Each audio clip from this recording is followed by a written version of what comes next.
siguro na dako na ni nga dako na ni siya, mga naa na ni siya sa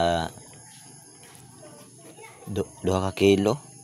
2 ka kilo na ni siya nga kuan.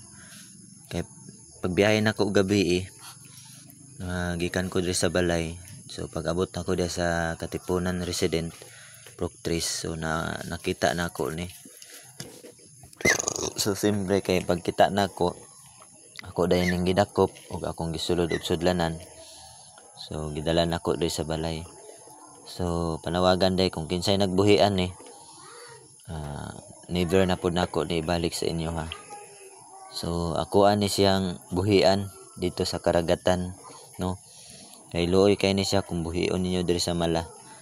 Imposible kayo kung nakaabot lang ning diri sa kay dagat man gid ni siya, layo pa kayong dagat sa Tagum. So layo pang dagat, imposible og nakaabot gid ni diri sa Resident Katipunan Proctris. Naagi nagdala ni diri sa kuan, nagaligo siguro og dagat niya, nadakpan nila, so ilang gidala. So bawal gini siya mga guys, no. Bawal gini nila dakpon kay kasuhan mo sa DNR. So ako lang mahimo ani, other nga endorse ko ni sa DNR niya, sila nay bahala ni pagbuhi di sa dagat. Pero mas makasure ko nga kung ako'y magbuhian ni dito sa karagatan, adto ko niya sa dagat, so ako aning buhian kay luoy kaayo.